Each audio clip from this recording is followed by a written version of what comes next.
ప్రభువైన యేసుక్రీస్తు నామములో ఈ ఉదయకాలపు శుభవందనాలు మీ అందరికీ తెలియచెప్తున్నాను. అమ్మా, బాగున్నారు? అందరూ ఎలా ఉన్నారు? మీ అందరూ బాగుండాలని ప్రతిరోజు మనందరం ప్రార్థన చేసుకుంటున్నాం. ఉదయకాలంలో లేచి దేవుణ్ణి స్తుతిస్తూ ప్రార్థన చేస్తున్నాం కదా. ఉదయం లేచారా? ప్రార్థన చేసుకున్నారా? ప్రభువుని అడిగారా? నిజమేలే, ఈ రోజుల్లో ఉదయం లేచి ప్రార్థన చేసుకోకుండా ఎవ్వరూ ఉండట్లేదు. ఎందుకంటే అందరూ నేర్చుకున్నారు ఉదయం లెగటం, ప్రార్థన చేయటం, దేవుని దర్శనాన్ని చూడటం, తర్వాత ఒకవేళ దేవుణ్ణి స్తుతిస్తూ నిద్రపోవడం. ఇలాంటి అందరూ ప్రతి ఒక్కరూ ప్రార్థన చేసిన తర్వాతే ఏ పని చేసినా చేయడానికి మీరు సిద్ధపడుతున్నారని నేను నమ్ముచున్నాను. మీరు చేస్తున్నారు. ప్రభు మిమ్మల్ని దీవించునుగాక, మిమ్మల్ని ఆశీర్వదించునుగాక. ఈరోజు దేవుని వాగ్దానము యోబు గ్రంథం 2వ అధ్యాయము 1వ వచనాన్ని చదువుతున్నాను. దేవదూతలు యెహోవా సన్నిధిని నిలుచుటకై వచ్చిన మరి ఒక దినము తటాస్తింపగా వారితో కూడా అపవాది యెహోవా సన్నిధిని నిలుచుటకై వచ్చెను. చూడండి, ఒక వ్యక్తి గురించి, ఒక వ్యక్తి విశ్వాసం బట్టి, ఆ వ్యక్తి ప్రార్థన బట్టి, ఆ వ్యక్తి భక్తిని బట్టి దేవుని దూతలంట ఇక్కడ దేవదూతలు యెహోవా సన్నిధిని నిలుచుటకే వచ్చిన మరి ఒక దినం వచ్చారు. వచ్చి ఏం చేశారంట? మొత్తం అంతా కూడా కంచె తీసిపిచ్చి దేవుని చేత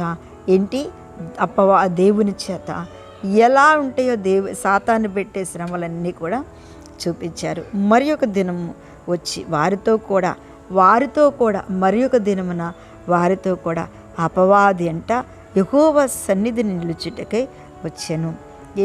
అపవాది ఎవరితో వచ్చాడటండి? దేవదూతలతో కలిసి వచ్చాడట కదా. ఎంత ఇది! వారితో కూడా అపవాది యెహోవా సన్నిధిని నిలుచుటకై వచ్చాను. మనం అనుకుంటాం, దేవుని బిడ్డలారా, అగ్ని ఉన్న స్థలంలో, పరిశుద్ధాత్మ ఉన్న స్థలంలో, మందిరంలో సాతాను రాదు అనుకోబాకండి. మేము పరిశుద్ధంగా ఉన్నాము, మమ్మలను సాతాను ఏం చేయలేదు అనుకోవద్దు. దేవుని పర్మిషన్తో, దేవదూతలతో కలిసి అపవాది, ఆ భక్తిపరుడు, నీతిమంతుడు, ఆ పరిశుద్ధుడు, ఆ ప్రార్థన యోధుడి ఇంటికి వచ్చేసిందంట. దేవునికి స్తోత్రం చెప్పండి. ఎవరింటికి వస్తుంది అపవాది? దేవుడు వస్తున్నాడు, దేవుని దూతలు వస్తున్నారు. వారి ప్రార్థనను బట్టి, వారి ఆచరణలు బట్టి, వారి నీతి భక్తిని బట్టి వారితో పాటు కూడా అపవాది వస్తున్నారంట. అవును, నిశ్చయంగా దేవుని బిడ్డలారా, అపవాది వచ్చి యెహోవా సన్నిధిని నిలిచిందంట. చూడండి, నిలిచినప్పుడు ఆ అపవాది ఎవరికి కనపడుతుంది? యోబుకు కనపడట్లేదు, ఆ కుటుంబానికి కనిపించట్లేదు, దేవదూతలకు కూడా కనిపించట్లేదు. దేవదూతలతో కలిసి వచ్చింది కానీ కనబడట్లేదు కదా. నిజమే దేవుని బిడ్డలారా, కానీ ఎవరికి కనపడుతుందంటే దేవునికి మాత్రమే కనపడుతుంది. నిజంగా ఈ వాక్యాన్ని చదువుతుంటే ఎంత సంతోషంగా అనిపిస్తుందో కదా. అపవాది మన దగ్గర కూడా ఖచ్చితంగా వస్తాడు. అమ్మా, ఈ వాక్యం వింటున్న అయ్యా, అపవాది ఖచ్చితంగా మన జీవితంలోనికి, మన భక్తిని బట్టి, నీ భక్తిని బట్టి, నీ ప్రార్థన బట్టి, నీ విశ్వాసాన్ని బట్టి తప్పకుండా అపవాది ఒకవేళ రావచ్చు. వచ్చిన దాన్ని చూడగలిగిన కృప, దాన్ని జయించగలిగిన శక్తివంతుడైన మన దేవునికి అది ఖచ్చితంగా కనపడుతుంది.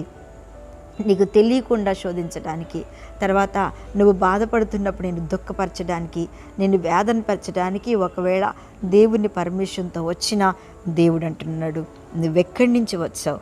దేవునికి స్తోత్రం. ఎక్కడి నుంచి వచ్చితీవి అని వారిని అడుగగా, ఎక్కడి నుంచి వచ్చాడు వీడు?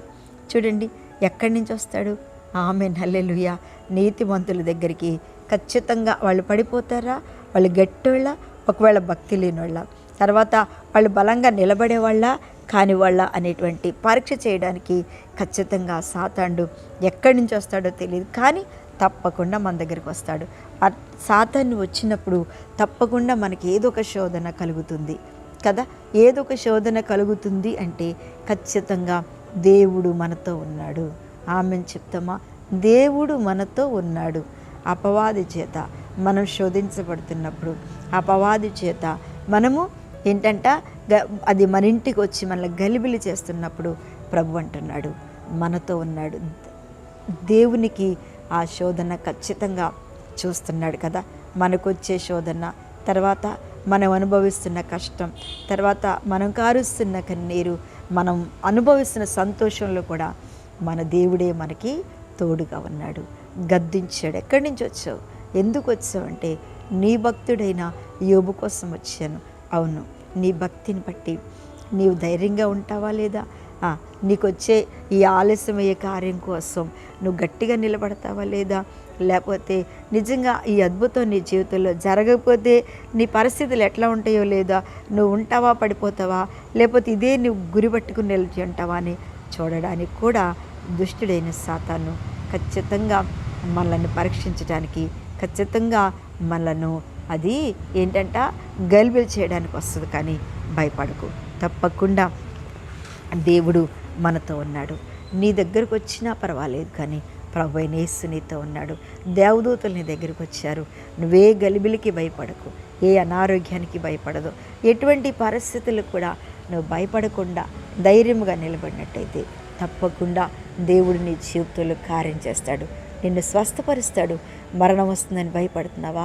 మరణ దూత నా చుట్టూ తిరుగుతుంది, ఇంకా నేను లెగిసి నేను ప్రభువా బ్రతకలేను అనుకుంటున్నావా? అలాంటి వారి కోసం ప్రార్థన చేస్తాను.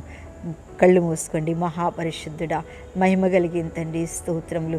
ఎంతమంది అయితే ఉదయకాలమున మరణ భయం చేత బాధపడుతున్నారో, శోధన భయం చేత బాధపడుతున్నారో, అయా దురాత్మ వారిని గలిబిలి చేస్తూ భయపెడుతుందో, యేసు నామములో దాన్ని ఇప్పుడే బంధిస్తున్నాను ప్రభువా.